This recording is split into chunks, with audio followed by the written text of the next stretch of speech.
기도하겠습니다. 하나님 감사합니다.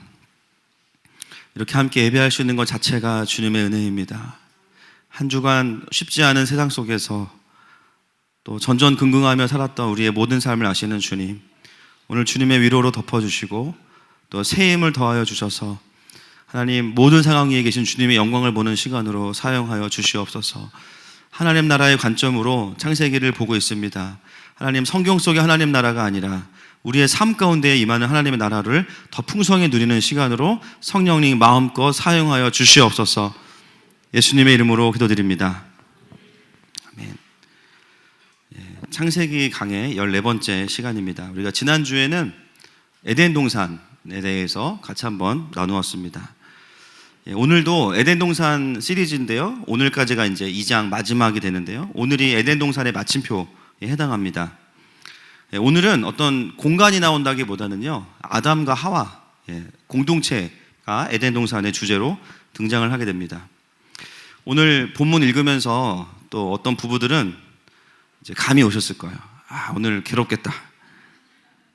보통 우리가 이 말씀을 언제 많이 듣냐면 결혼식 주례 때 많이 듣습니다. 근데 이제 다들 뭐 식사하셔야 되니까 본문만 기억하고 설교는 잘 기억 못 하시잖아요. 그리고 이제 가정의 주일 이럴 때 이제 이 부부에 대한 메시지를 듣게 되는데, 주로 이제 뭐 부부의 도리는 어때야 되는가 뭐 이런 이야기들을 많이 듣죠.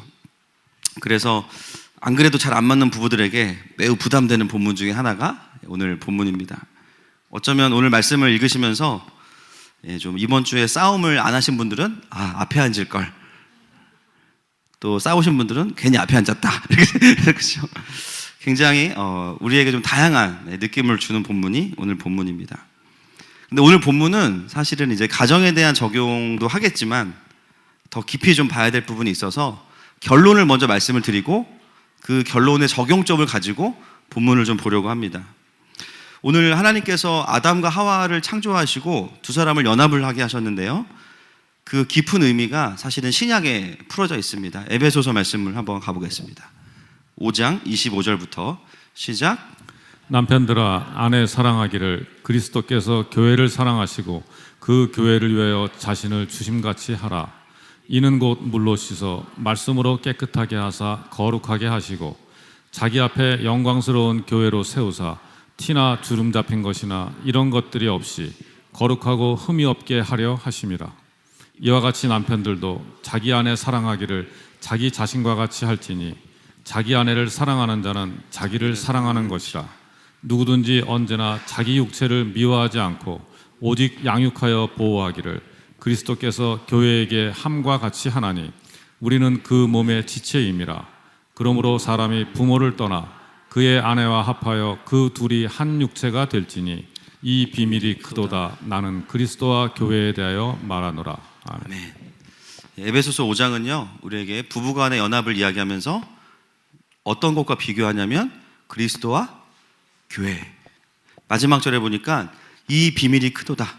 나는 그리스도와 교회에 대하여 말하노라. 하나님께서 부부라는 이 가정을 통해서 물론 단란한 가족, 행복한 가족을 말씀하시기도 하지만 더 깊은 것은 뭐냐면요, 그리스도와 교회인 우리와의 연합을 하나님 기대하신다는 거예요. 물론 남편이 아담이고 아내가 하와인 것은 가정에서는 물론 그렇지만 더 깊은 의미로 봤을 때 우리의 아담은 누구시냐면 예수 그리스도이십니다. 고린도전서 15장 22절과 45절 말씀 같이 확인하겠습니다. 시작. 아담 안에서 모든 사람이 죽은 것 같이 그리스도 안에서 모든 사람이 삶을 얻으리라. 기록된 바 첫사람 아담은 생명이 되었다 함과 같이 마지막 아담은 살려주는 영이 되었나니. 아멘. 오늘 주제가 연합인데 사단의 공격이 있습니다. 네. 괜찮습니다. 우리가 여유롭게, 그죠?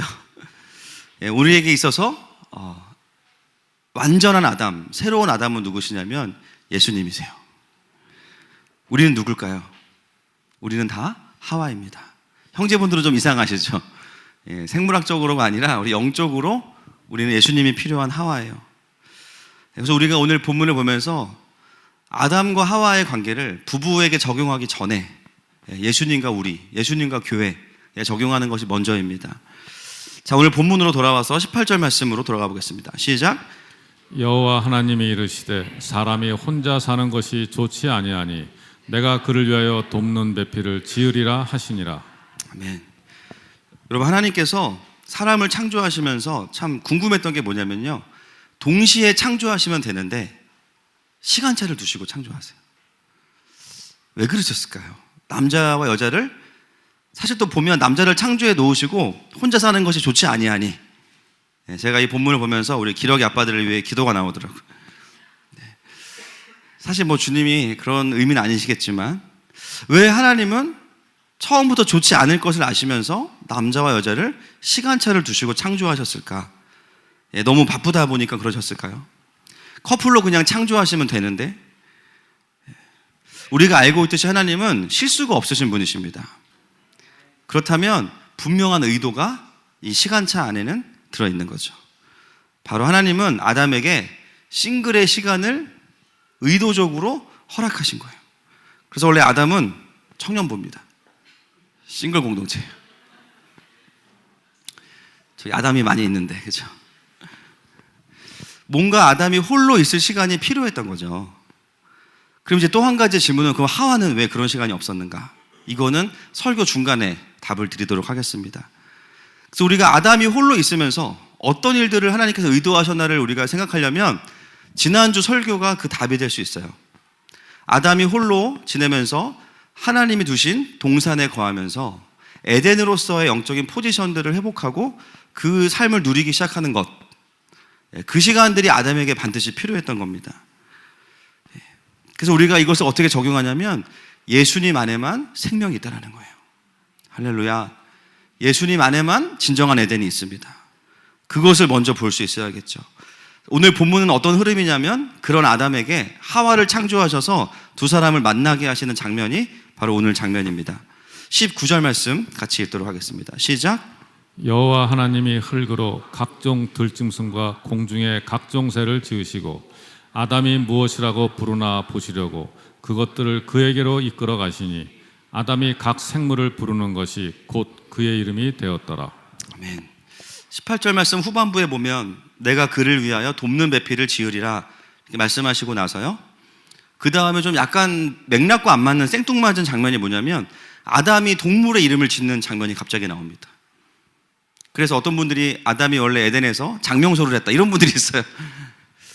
물론 이름을 지은 건 맞죠. 그런데 왜 하와를 만나는 과정에서 아담이 동물들의 이름을 짓는 이 사건이 중간에 기록되어 있느냐, 우리가 이것을 또 한번 봐야 됩니다. 원래 이름을 짓는 일은 누가 하는 일이냐면 하나님이 하시는 일이세요. 성경에 보면 하나님께서 하나님의 사람들을 부르시고 항상 뭘 하시냐면 이름을 지어주세요. 그렇죠? 대표적인 사람이 누구냐면 창세기 17장 5절 말씀 보겠습니다. 시작. 이제 후로는 내 이름을 아브라함이라 하지 아니하고 아브라함이라 부르리니 이는 내가 너를 위하여 민족의 아버지가 되게 함이니라. 아멘. 아브라함을 아브라함이라고 바꾸시죠. 원래는 의미가 뭐냐면 좋은 아버지. 아브라함은 열방의 아버지. 우리 주님이 워드 플레이를 되게 잘하세요. 그래서 약간의 변화를 주시면서 의미를 확 바꾸시는 거예요. 하나님께서 하나님의 사람들에게 이름을 붙이시는 것은 호칭 자체도 있지만 더 중요한 건 뭐냐면 그 사람이 앞으로 어떤 인생을 살지에 대해서 하나님은 이미 통찰하고 계십니다. 그래서 이름은 그 사람에게 굉장히 중요한 거예요.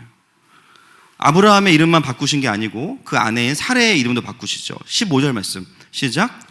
하나님이 또 아브라함에게 이르시되 내 아내 사레는 이름을 사레라 하지 말고 사라라 하라. 아멘. 사레는 여주인 이란 뜻인데요, 사라는 왕비. 저희 교회도 한 분 계시죠. 왕비라는 뜻입니다. 열방의 어머니라는 뜻이에요. 단순히 하나님은 그들의 이름을 바꾸신 것만이 아니라 그들의 삶과 존재를 그렇게 바꾸어 가시겠다라는 하나님의 강력한 명칭, 그것이 이름이에요. 그래서 보면 야곱을 이름을 어떻게 바꾸시죠? 이스라엘. 또 큰 용사가 아니었던 기드온을 큰 용사로 바꾸시죠. 즉 이름에는 하나님의 통찰과 그 사람의 존재 의미와 목적이 다 포함되어 있습니다. 근데 그 일을 누가 하고 있냐면 아담이 하고 있어요. 동물들의 이름을 보면서 너는 코끼리. 대박. 누가 봐도 코끼리야. 너는 개미 핥기. 누가 봐도 개미 핥기야. 계속 개미 퍼먹어. 와, 진짜 신기하다. 누가 봐도 그 이름을 들으면 야, 그 동물의 본질을 딱 알 수 있어요. 너무너무 신기하죠. 놀라운 것은 아담의 이름을 지으면 주님이 보시고 야, 이거는 잘못 봤어. 수정, 다시. 이런 게 아니라 이름을 짓는 순간 그 이름을 그대로 쓰십니다. 이게 뭐냐면요, 하나님의 통찰과 아담의 통찰이 일치했다라는 거예요. 하나님이 보시는 관점대로 아담도 함께 봤다라는 거예요. 단순히 아담이 그냥 즉흥적으로 이름을 지은 것이 아니라 하나님께서 창조하신 대로 그 동물의 본성을 파악했기 때문에 아담이 지은 이름을 그대로 사용하십니다. 근데 이제 이거를 훈련을 하고 계신 거죠. 왜 그런지는 좀 이따 알게 됩니다. 그리고 나서 그 훈련이 끝나고 나니까 그 다음 20절과 21절 보겠습니다. 시작. 아담이 모든 가축과 공중의 새와 들의 모든 짐승에게 이름을 주니라. 아담이 돕는 배푼이 없으므로 여호와 하나님이 아담을 깊이 잠들게 하시니 잠들매 그가 그 갈빗대 하나를 취하고 살로 대신 채우시고. 지금 말씀을 너무 말씀대로 지금 반응하셔서 깊이 잠든 아담이 3분 정도 계시거든요. 그래서 갈빗뼈를 잡고 주무시면 될 것 같습니다. 깨셨어 지금. 아담을 깊이 잠들게 하시고 나서 갈빗대 하나를 딱 취하시고 그걸로 이제 사를로 채우신 다음에 하와를 만드십니다. 근데 알다시피 좀 특이한 부분은 뭐냐면요, 굳이 그렇게 안 하셔도 만드실 수 있으실까요? 없으실까요? 있으시죠. 그냥 따로 하와를 만드시면 되는데 굳이 아담의 갈빗뼈로 왜 만드셨을까? 어떤 분들은 그래서 좀 너무 성경적으로 보는 분들은 하와가 갈빗뼈 하나만 있는 줄 아시는 분이 있어요. 여러분, 그것도 않습니다. 그죠? 이건 상징적인 의미죠. 그럼 큰일 납니다. 몸에 뼈가 하나밖에 없으면 걸을 수가 없어요. 그럼에도 불구하고 하나님께서 왜 아담의 갈빗뼈로 하와를 만드셨냐? 여러분 이미 알고 계시겠지만 연합에 있어서 굉장히 중요한 의미를 가지고 있죠. 두 사람이 만나면 두 사람이 되는 것이 아니라 합체가 돼서 연합이 돼서 한 사람이 된다. 그 의미를 주시기 위해서 일부러 아담의 갈빗뼈로 만드셨어요. 그래서 온전히 비로소 두 사람이 만날 때 하나가 된다는 것을 말씀하시는 거죠. 여러분, 이것을 예수님과 우리와의 관계에 좀 적용할 필요가 있습니다. 아담도 자신의 갈빗뼈인 하와를 원하고요, 하와도 자신만이 아담을 채울 수 있다는 것을 알고 있어요. 여러분, 우리는 예수님이 너무 필요합니다. 너무 필요합니다. 예수님은 어떠실까요? 예수님도 우리를 필요로 하시죠. 왜냐하면 우리가 그분의 갈빗뼈이기 때문에. 예수님도 우리를 너무나 기다리고 계세요. 나를 만날 때에만 나만을 통해서 주님이 받으시기 원하시는 어떤 마음이나 영광이 있으세요. 때로 우리가 신앙생활 하다가 그런 마음 생길 수 있습니다. 이렇게 많은 사람이 신앙생활을 잘하고 잘 섬기는데 굳이 하나님은 내가 필요하실까? 그렇죠. 저희 교회 오면은 다 놀래요. 왜냐하면은 교회가 안 큰데 예배마다 반주자가 달라요. 신기한 교회다. 그리고 막 애기 엄마들이요, 갑자기 나가서 반주해, 막 잘해, 막. 이런 교회에서 내가 무슨 일을 할 수 있을까? 때로는 정말 하나님을 위해서 뛰는 분들을 보면서 나는 사역을 잘 하는 것 같지도 않고, 선교에도 별로 사실 관심이 없고, 사역에도 관심이 없고, 그냥 크게 하고 싶지도 않은데, 과연 주님이 내가 필요하실까? 여러분, 하나님은 우리가 뭘 잘해서 필요로 하시는 게 아니에요. 여러분, 나는 자식이 많아서 하나쯤은 없어도 된다고 생각하는 부모가 있을까요? 난 자식이 많아서 피곤해. 하나쯤은 좀 없으면 좋겠어. 나는 일 잘하는 첫째만 있으면 돼. 또는 일 잘하는 둘째만 있으면 돼. 상처되실까 봐. 그런 부모는 없습니다. 아비의 마음에는요, 늘 자녀의 자리가 있어요. 그 자녀가 큰지 작은지, 유능한지 무능한지 상관없이 많으나 적으나 똑같습니다. 사실 갈빗뼈는 없어도 되는데요, 자녀는 없으면 안 됩니다. 여러분, 그것이 예수님의 마음이세요. 그것이 바로 우리를 갈망하시는 하나님 아버지의 마음이십니다. 그분의 존재 안에 우리의 자리가 있다는 거예요. 우리가 하나님 앞에 나올 때 우리만 은혜 받는 것이 아니라 하나님도 우리로 인해서 그 마음을 채우시는 부분이 있으세요. 할렐루야. 말씀에 뭐라 그래요? 우리로 인해서 기쁨을 이기지 못하시며. 우리가 와서 뭘 해서가 아니고, 그죠? 온 것만으로 기쁨을 이기지 못하시며.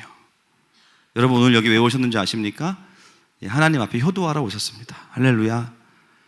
물론 예배당이 꼭 그런 것은 아니지만 삶에서 내가 주님 앞에 나아가는 시간이 여러분 주님께 효도하는 시간이에요. 어쩌면 한 주간 동안 주님 앞에 한 번도 나아가지 못한 분들 계시죠. 잘 오셨어요. 할렐루야. 우리가 주님 앞에 머물러 있을 때 그분 안에도 채워짐이 있으시대요. 그것은 결핍이나 부족함의 문제가 아닙니다. 그저 그분이 우리의 아버지이시기 때문입니다. 우리의 존재가, 하와의 존재가 아담을 채운 거예요. 표현은 좀 어색하지만 오늘도 효도하는 주일 됩시다. 할렐루야. 22절부터 23절까지 넘어가겠습니다. 시작. 여호와 하나님이 아담에게서 취하신 그 갈빗대로 여자를 만드시고 그를 아담에게로 이끌어 오시니 아담이 이르되 이는 내 뼈 중에 뼈요 살 중에 살이라. 이것을 남자에게서 취하였은즉 여자라 부르리라 하니라. 여러분 이제 시간이 됐습니다. 아담도 마취해서 깨어나고 여러분도 깨어나고 그리고 이제 하와도 완성이 됐어요. 이 장면이 우리가 좀 아까 봤던 장면과 똑같죠. 아담이 동물들의 이름을 지을 때 동물들을 데리고 오셨죠. 하나님께서 하와를 아담 앞에 데리고 오십니다. 이 상황은 아담에게는 굉장히 익숙해요. 어떤 훈련이 되어 있냐면 모르는 낯선 물체가 오면, 생물이 오면 이름을 붙이는 게 훈련이 되어 있어요. 오는 순간 그 존재를 딱 통찰하는 거죠. 얘 누구지? 가만히 보니까 그동안 이름을 지었던 수많은 동물들과는 좀 달라. 여러분이 본문을 잘 보시면 놀랍게도 하나님께서 하와에 대한 사전 정보를 하나도 주시지 않아요.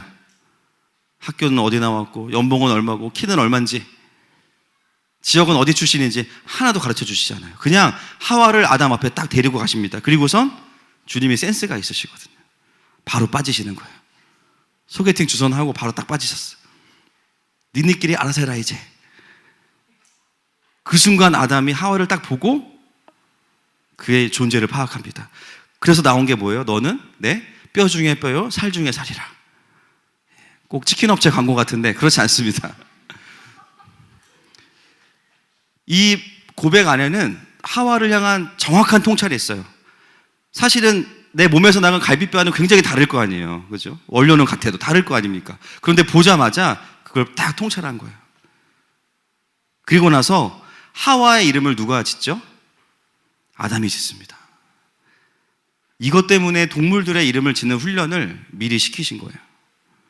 제가 이 부분을 보면서 좀 새로운 부분을 신학적으로 정리를 했는데 늘 우리가 하나님 아버지의 마음만 묵상하죠. 여기서 보여지는 마음은요, 하나님 장인어른의 마음이에요. 장인어른, 내 딸을 네가 얼마나 잘 하는지 보자. 저는 여기서 하나님 장인어른의 마음이 보입니다.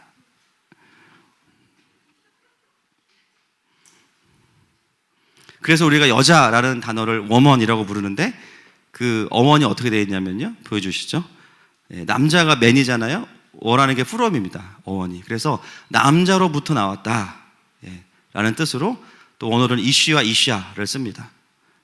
그래서 이게 남자로부터 나왔다라는 것이 바로 이런 의미로 쓰여지고 있습니다. 아담은 하나님의 직관으로 이 하와가 자신의 일부인 것을 그냥 알았어요. 하와는 어땠을까요? 기뻤겠죠. 왜냐하면 자기가 창조되고 나서 자기가 누군지 하나님이 아무 말씀 안 하시는 거예요. 그냥 따라오래. 낯선 남자한테 갔더니 자기를 설명해줘. 하와가 태어나서 어떤 고민을 했을까요? 두 가지겠죠. 난 누구? 여긴 어디? 내가 누구지? 몰라요. 근데 아담에게 갔더니 자신의 존재를 정확하게 이야기해 줍니다. 그 남자가 자신의 존재의 이유를 설명해주고 받아주는데 너무 행복하고 편안한 거예요. 왜냐하면 그게 나니까. 여러분, 하나님을 만나고 나서 여러분들도 마찬가지이시겠지만 제일 시원하고 후련하고 행복했던 게 뭐냐면요, 제가 누군지를 알았어요. 제가 너무 감사했던 게 제가 죄인인 걸 알았어요. 와, 감사하다. 그동안 죄인이 아니라고 생각을 했는데 죄를 자꾸 실실 지니까 헷갈렸어. 근데 너무 명쾌해. 죄인이구나. 너무 상쾌해. 할렐루야. 그리고 이 세상을 살아야 되는 이유에 대해서 너무 명확히 알게 됐어요. 전에는요, 왜 사는지 모르니까 다른 사람들이 살아가는 이유들을 보면서 그 중에 가장 좋아 보이는 거를 제가 벤치마킹 했어요. 난 이런 삶을 살아야지. 근데 희한하게 뭐냐면 목표는 참 바르고 좋은데요, 그걸 추구하는데 행복하지 않아요. 심장이 뛰지 않아. 기쁘지가 않아. 애쓰고 수고하지만 그 목표에 도달하는 것 같지만 별로 행복하지가 않아요. 그러다 하나님을 만나고 하나님 나라의 관점으로 세상을 보기 시작하면서, 성경으로 세상을 보기 시작하면서 너무 감사한 것은 뭐냐면 성경에 말하는 세상이 실제 세상이라는 것이었습니다. 너무 명쾌하니까요, 나의 존재 이유와 살아가는 사명에 대한 부분이 해결되니까 꼭 목사로서의 삶이라는 것이 아니라 하나님의 그 창조의 부르심에 맞게 살아가다 보니까 너무 행복한 거죠. 여러분, 우리가 예수님께 나아가서 그분 앞에 서면 그분이 여러분의 이름을 불러주십니다. 그것은 여러분의 호칭만이 아니라 여러분의 존재를 설명해 주시는 거예요. 우리가 누구인지, 우리가 무엇을 위해 살아야 되는지, 지금 이 세상이 어떻게 흘러가고 있는지, 하나님이 무엇을 하기 원하시는지, 예수님과 깊이 연합된 채로 살아가는 삶이 그분의 이름의 음성을 듣는 자들입니다. 그래서요, 완벽하진 않아도요, 예수님과 실존적으로 연결되어 있는 사람들은요, 어떤 삶을 사냐면 표류하는 삶이 아니라, 제가 늘 말씀드리죠, 항해하는 삶을 살아요. 다시, 표류하는 삶이 아니라 항해하는 삶. 공통점은 둘 다 바다에 떠 있습니다. 그런데 한 사람은요, 어디로 가는지 몰라요. 항해하는 삶은 어디를 향해 가는지 정확히 알아요. 아직은 그 목표가 보이지 않지만 날마다 불어주시는 그 성령의 바람을 느끼면서, 아, 내가 주님의 인도하심을 받고 있구나, 스스로 그것을 느낍니다. 그래서 환경과 상관없이 마음의 안정감이 있죠. 사랑하는 여러분, 우리 가운데 혹시 내 인생에 표류하고 있다고 느끼신다면 오늘도 예수님께 나아가시기를 축복합니다. 그리고 나서 주님이 이제 아담과 하와에게 24절을 말씀하세요. 같이 읽겠습니다. 시작. 이러므로 남자가 부모를 떠나 그의 아내와 합하여 둘이 한 몸을 이룰지로다. 두 사람이 이제는 한 몸을 이룰 것이라고 이제서야 말씀하시죠. 자, 아까 던졌던 질문을 같이 좀 정리해 보겠습니다. 하와는 왜 자기의 에덴을 스스로 가지지 않아도 되는지 답이 나옵니다. 이제 하와는 창조되자마자요, 자신의 에덴보다는 아담과 연합하죠. 자신 에덴을 가질 필요가 없어요. 왜냐하면 아담 안에 에덴이 있기 때문입니다. 둘이 한 몸을 이루면 결국 그 에덴을 함께 누리게 돼요. 여러분, 결혼하고 나서 밥도 따로 해먹고 방도 따로 쓰고 전기세도 따로 내고 빨래도 각자 한다, 이런 분 계십니까? 손들지 마세요. 혹시 계실 것 같아. 물론 우리가 이제 가끔은 그럴 수 있죠. 그렇죠? 가끔은 그럴 수 있지만 보통 일반적으로 우리가 결혼하면 니께 내 거, 내께 네 거 이렇잖아요. 그래서 같이 살아가지 않습니까? 내가 없던 것을 남편이 가지고 있게 되면 그것이 아내의 것이 되기도 하죠. 또 아내만 가지고 있던 것을 결혼하면 남편의 것이 되기도 합니다. 여러분, 왜 예수님께서 우리와 연합하기 원하실까요? 여러 가지 의미가 있지만 나에게 에덴이 없기 때문이에요. 내 안에 생명이 없기 때문이에요. 그분 안에만 생명이 있기 때문입니다. 우리가 그분과 연합하고 함께하면 우리는 그 생명을 그냥 같이 누리는 거죠. 여러분, 삼위 하나님이 아니고서는 우리는 사실 아무것도 할 수 없습니다. 우리가 열심히 살아가는 것 같아도 내가 누군지 잘 몰라요. 사명을 이루는 게 뭔지도 몰라요. 정확히 표현하면 우리는 에덴을 가지고 있지 않은 하와, 더 정확히 표현하면 에덴을 잃어버린 하와였기 때문입니다. 삶에 동력이 없어요. 그래서 예수님 뭐라고 말씀하시냐면, 에덴을 가진 내 배에 네가 올라타라, 나와 연합해야 된다라고 말씀하십니다. 노아가 만든 배는요, 동력이 없습니다. 그런데 잘 보면 동력이 있어요. 그 배 자체에는 동력이 없지만 그 배를 이끌어가는 파도는 어디로 가는지 알고 있습니다. 왜냐하면 그 파도의 주인이 누구십니까? 하나님이시기 때문이에요. 어디로 가는지, 언제까지 가는지, 어떻게 가는지는 모르지만 결국 그 배가 안전할 것이라는 것은 확실합니다. 하나님의 구원의 방주니까요. 여러분, 이것이 아담이신 예수님과 교회와의 신비의 연합의 비밀입니다. 여러분, 때로 우리가 주어진 삶의 자리가요, 좀 지칠 때가 있죠. 주님의 부르심도 알겠고, 여러분, 교회를 오래 다녀보니까, 어떻게 사는 게 맞겠다. 다 아세요, 우리가. 저도 압니다. 근데 때로는 그렇게 반응하기 싫을 때가 있죠. 지쳐 있을 때도 있어요. 무엇을 놓쳤을까요, 우리가? 그분과의 연합이에요. 하나님과 마음이 연결되어 있지 않으면 하나님의 고지가 보여도 갈 수 없어요. 가지지 않고요, 때로는 가고 싶지도 않다는 마음이 듭니다. 여러분, 그 길은 내가 가는 게 아니고 그분과 연합할 때 그분이 나를 안고 가시는 거예요.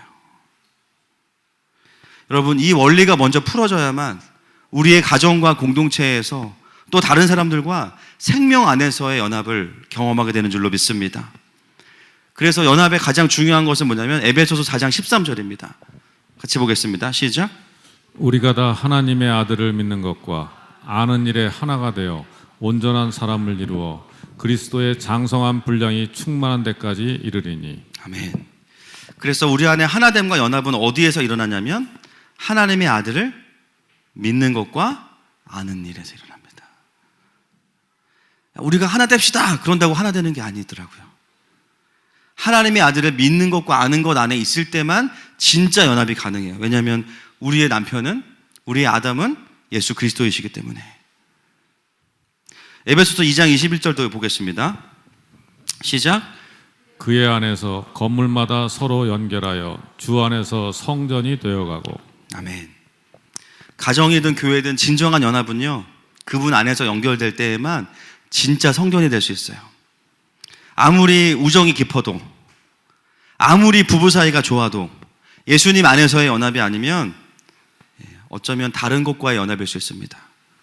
부부 사이에도 이해관계, 뗄 수 없는 정, 그냥 동업자의 관계로 충분히 살아갈 수 있어요. 그 안에 생명이 없으면. 또 내가 예수님의 생명에 연결되어 있지 않으면요, 나와 만나는 자들이 예수님께 연결되는 게 아니라 내 안에 있는 다른 것들과 연결되기 시작해요. 내 안에 있는 상처, 내 안에 있는 원망, 분노, 내 안에 있는 죄, 어둠. 고린도전서 6장 16절 말씀 같이 보겠습니다. 시작. 창녀와 합하는 자는 그와 한 몸인 줄을 알지 못하느냐. 일렀을 때 둘이 한 육체가 된다 하셨나니. 아멘. 영적 음란에 대한 귀한 말씀이죠. 우리가 예수님과 연합해 있지 않을 때요, 우리는 중립 상태가 아니라 다른 무엇인가와 연결되어 있어요.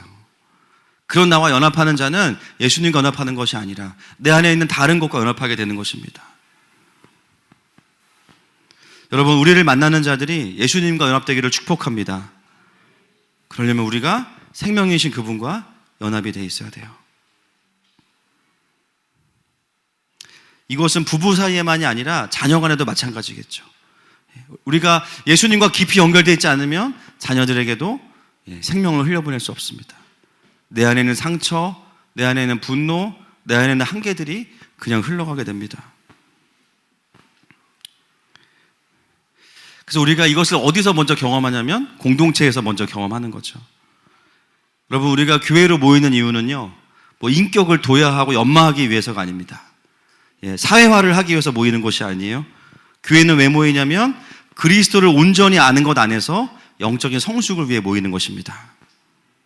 교회는 그것을 함께 누리면서 연합하는 곳이에요. 교회는 자아를 실현하는 곳이 아니에요. 내 마음대로 다루어지지 않는 본성대로 그냥 막 행동하는 곳이 아닙니다. 교회니까 받아주어도 된다? 반은 맞고 반은 틀린 말이에요. 그것을 받아주는 것이 아니라 교회는 기다려주는 거예요. 지금은 마음이 예쁘지 않고 지금은 많이 상처 때문에 가시가 많이 나 있지만 반드시 예수님이 우리를 바꾸세요. 할렐루야. 그거를 기다려주는 곳이 교회예요. 서로가 그리스도를 알아가는 거. 그래서 처음에는 다른 사람을 막 징변시켜. 저 사람은 저게 문제고 저 사람은 저게 문제고 성숙하기 시작하면 내가 문제구나. 나에게 말씀하시는 그분을 경험하면서 진짜 고수는요, 다른 사람을 직면시키지 않고 내가 회개했는데 옆 사람이 같이 회개시키는 사람이에요. 할렐루야.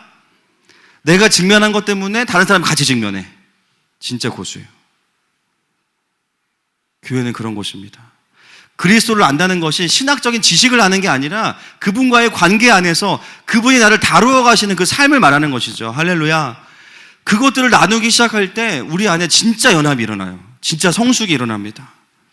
그것이 세상의 공동체와 교회와의 차이입니다. 그것이 바로 교회 공동체의 매력이죠.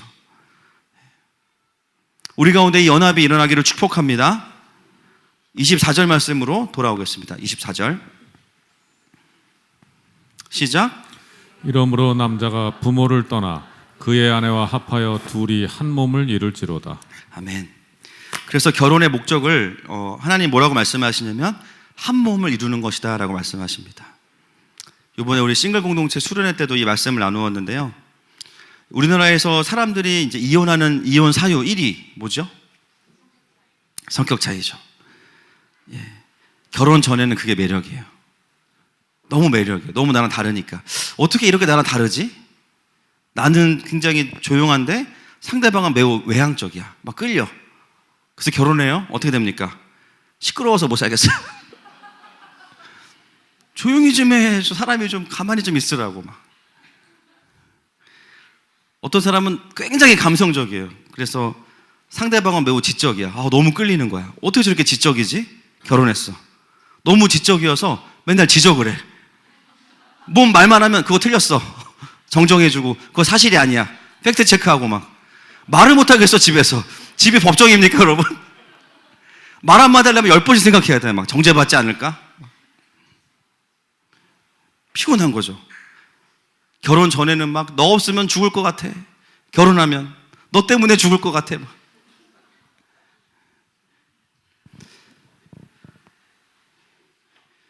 가장 많이 회자되는 이혼 사유 1위가 성격 차이 아니겠습니까? 요즘 들어서 더 이혼하는 가정들이 많아집니다. 젊은 가정들 특히나. 저는 뭐 다른 이유들보다 일단 그 1위에 해당하는 부분, 성격 차이에 대해서 좀 다루려고 합니다. 왜 이런 요즘에 현대에 트렌디한 일들이 벌어질까요? 왜 이렇게 이혼율이 계속 급증하고 있을까요? 지금 50%가 넘어갔다고 하는데 많은 사람들이요 결혼의 본질이 뭔지 모르기 때문이에요. 하나님께서 왜 결혼을 만드셨는지를 모르기 때문이에요. 물어봅니다. 결혼 왜 하려고 하니? 많은 분들이 이야기해요. 제가 행복하려고요. 내가 행복하려고. 여러분, 하나님이 결혼이라는 제도를 만드신 게요 각자 행복하라고 만드신 게 아니에요. 한 몸이 되라고 만드셨어요. 창세기 2장에서는요 성령 충만하니까 그냥 그게 돼요. 한 몸이. 우리는 성령의 능력이 아니고서는 할렐루야, 복음이 아니고서는 할렐루야 안 되는 거예요. 결혼의 목적 자체가 비진리 가운데 연결되어 있기 때문에 수많은 가정이 깨지고 있습니다. 하나님께서 만드신 결혼의 의도와 다르게 살아가기 때문이에요. 저희보다 위에 계신 분들은요 어떤 가치관이 있었냐면 참고 살지 뭐 이런 가치관이 있으셨거든요. 요즘은 안 참어. 왜요? 결혼을 나 행복하려고 했으니까. 나 행복하려고 결혼했기 때문에 내가 행복하지 않으면 이 결혼은 의미가 없는 거예요. 더 이상 지속할 이유가 없는 거죠. 인간의 자기 중심성에 기반을 둔 결혼은 절대로 행복할 수 없습니다. 진정한 에덴을 누릴 수 없어요. 결국 성격 차이라는 말은 뭐냐면요 자기의 죄성을 포기하지 않겠다라는 또 다른 표현이에요. 나는 내 중심성을 돌파하지 않고 내 차원에서 가정을 이루어 가겠다. 어떤 메시지가 있냐면 나는 바뀌지 않을 거야. 너가 문제야. 나는 이런 사람이니까 그런 나를 너가 받아내. 내 행복을 깨트리면 너는 나의 배우자로서의 자격이 없어. 여러분, 철저한 자기 중심성입니다. 그것을 상대방이 맞춰주면 좋은 배우자고 아니면 나쁜 배우자인 거예요. 분명히 사랑해서 결혼했는데 왜 어려워집니까? 이 부분이 다루어지지 않기 때문이에요. 하나님의 진리와 같이 가고 있지 않기 때문이에요. 이 시대의 싱글들이 돌파해야 되는 부분이 바로 이것입니다. 요번에도 우리 같이 메시지 나누면서 결혼 준비하는 분들이 이제 뭐 집도 준비해야 되고 여러 가지 준비하잖아요. 살도 빼고 뭐 다 하잖아요. 점도 빼고 다 하시는데 다 빼세요. 괜찮습니다. 빼야 됩니다. 그런데 가장 중요한 준비가 뭐냐면 내가 연합할 수 있는 준비가 됐냐는 거예요. 집이 막 30평, 막 40평 부럽네요. 있으면 좋죠. 집만 있어. 그죠? 연합을 안 하면요. 그 넓은 집에서 싸우면, 그죠? 때로 우리가 싱글의 시간을 보내면서 형제와 자매를 만나면 항상 하는 기도, 우리 형제와 속으로 하나님 이 자매입니까? 저 형제입니까? 계속 기도해. 아니다, 아니다. 나는 중심을 보거니 하나님 저는 외모를 봅니다. 안 됩니다. 안 됩니다. 계속 패스. 배우자를 찾는 것도 굉장히 중요하지만 진짜 중요한 준비가 뭐냐면 정말 내가 예수님 때문에 나를 거슬러내서 건강하게 내가 연합할 수 있는 사람이냐, 사실 여기에도 에너지를 쏟을 때 진짜 하나님이 원하시는 가정을 이룰 수 있습니다. 그래서 어떤 분들은 나는 결혼 불가인가 이런 생각을 하실 수 있어요. 여러분, 우리가 완전해서 결혼하는 건 아니죠. 이미 결혼하신 분들 지금 숨도 못 쉬고 계시잖아요. 보시면 왜 그런가요? 이게 과정이에요. 과정이죠. 결혼해서도 그 연합을 이루어가는 게 우리의 부르심이에요. 서로 끝까지 내 행복을 추구하려고 하면 계속 줄다리기. 근데 성령께서 도와주셔서 나를 거슬러내는 거. 결혼은 자아 실현이 아니라 자기를 부인해서 한 몸을 이루는 거잖아요. 그래서 어쩌면 우리가 여러 가지 준비가 필요하지만 준비된 만큼 결혼의 연합을 누릴 수 있습니다. 그래서 우리가 싱글의 시간을 살아갈 때 중요한 게 뭐냐면 공동체 안에서 자기 부인이 되는 훈련들이 필요한 거예요. 내 본성이 거슬러지는 훈련. 사람들을 나에게 맞추는 것이 아니라 내가 공동체 안에서 나를 보고 나를 공동체에 맞추는 훈련.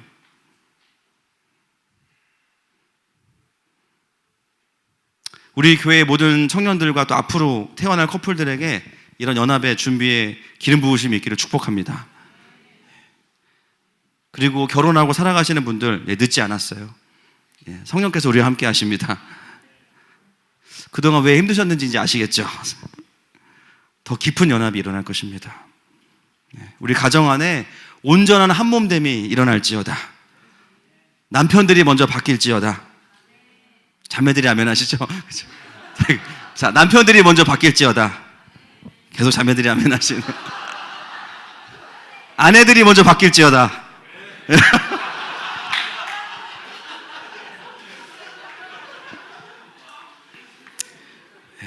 우리 교회는 기도가 많이 필요합니다.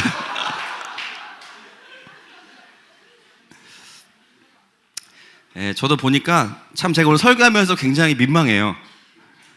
왜 이걸 이제 알았을까, 제가. 그죠? 이거를 결혼 전에 알았어야 되는데 아내한테 너무 미안하고 하여튼 뭐 여러 가지로 제가 죄인입니다. 저도 보니까 잘 이 연합을 잘 못했던 것 같아요. 지금도 또 많이 이제 가야 될 부분이 있는데 제가 수요 예배 때 처음으로 제가 그래서 어떤 마음이 들었냐면 아내 손을 잡고 처음부터 끝까지 예배를 드려봤어요. 처음으로. 분위기 왜 이렇죠? 아내의 손을 잡고 예배를 같이 드리고 또 기도도 했는데 아내가 되게 당황스러웠던 것 같아요. 기도를 잘 못하더라고요. 나중에 예배 마치고 카톡이 왔어요. 누구세요? 라고.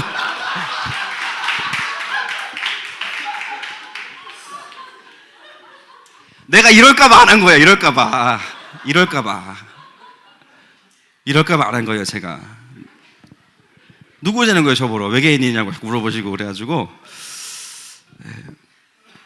이런 오해를 받을까봐. 그래서 여러분, 남편들이 여러분 잘하고 싶거든요. 할렐루야. 근데 안 하던 행동을 하면 오해받을까봐 안 하는 거예요, 지금. 그래서 그냥 슬슬슬슬 하는 건데 조금 기다려 보십시오. 남편들이 잘해주면 뭐 의심하지 마시고 받으십시오. 할렐루야. 네, 의심하지 마세요. 아내들은요, 돕는 배필로의 영광이 있어요. 할렐루야. 나도 내 인생 찾아야지. 막. 나도 애들만 학교 가면 내 삶을 살 거야. 살아도 되는데요. 여러분, 결혼의 본질이 뭔지를 보셔야 됩니다. 거짓 메시지에 빠지지 마세요. 남편이 하는 일이 내 일이고 내 일이 남편의 일이에요. 아내의 일이 나의 일이고 나의 일이 아내의 일입니다. 역할의 차이는 분명히 있죠. 부부는 한 몸이에요. 그러나 여러분, 삼위일체 하나님도 성부, 성자, 성령께서 각자의 역할을 하셨지만 영광은 동일하게 세 분이 다 받으셨어요. 그 삼위일체의 연합의 기쁨을 우리에게 주시기 위해서 우리를 가정과 공동체로 만드신 거예요. 그러니까 남편과 나를, 아내와 나를 분리하지 마세요. 함께 하는 것입니다. 함께. 막 사람들이 성부 하나님만 찬양하고 성령님 막 질투하셔가지고 막 사람들 막 냉랭하게 만들고 막 성령님 찬양할 때 막 뜨겁게 만들고 이러시지 않잖아요. 그죠? 예수님 막 삐져 계시고 이러시지 않아요. 막 십자가 들고 지나가시고 이러시지 않으세요.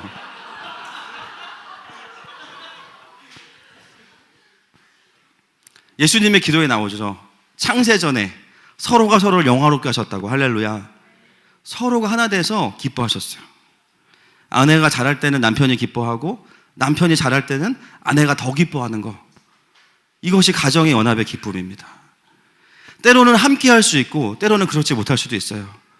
근데 중요한 건 뭐냐면요, 우리가 하나라는 거예요. 남편과 나와 아내를 따라보는 것 자체가 결혼을 향한 하나님의 관점을 이미 놓치고 있는 것입니다. 여러분, 부부는 따로가 아니고 하나입니다. 아멘이십니까? 에덴 동산의 결론이요, 장소로 끝나지 않고 가정과 공동체로 끝나죠. 그게 하나님께서 에덴 동산을 통해서 보시기 원하는 영광이에요. 말씀을 좀 맺으려고 합니다. 여러분, 우리의 아담은 누구십니까? 예수님이세요. 예수님은 하와인 우리를 기다리고 계세요. 우리 아내분들, 남편도 정확히 표현하면 아담이 아니에요. 남편도 영적으로 하와의 시간이 있어야만 진정한 아담이 될 수 있어요. 남편에게 아담을 기대하지 마십시오. 서로가 서로를 하와로 보셔야 됩니다. 어떻게 될까요? 손을 잡고 예수님께 나아가셔야 돼요. 그 영적인 여유가 있을 때 가정 안에 진짜 연합이 있습니다. 주님께 나아가십시다. 주님이 우리의 이름을 불러주세요. 내가 누구인지, 어떻게 살아야 되는지, 나의 존재의 목적이 무엇인지, 또 어떻게 그 길로 갈 수 있는지 주님 딱 한마디 하세요. 나와 함께 가자. 나랑 연합하면 그 다음은 내가 데려갈게. 그렇게 말씀하십니다.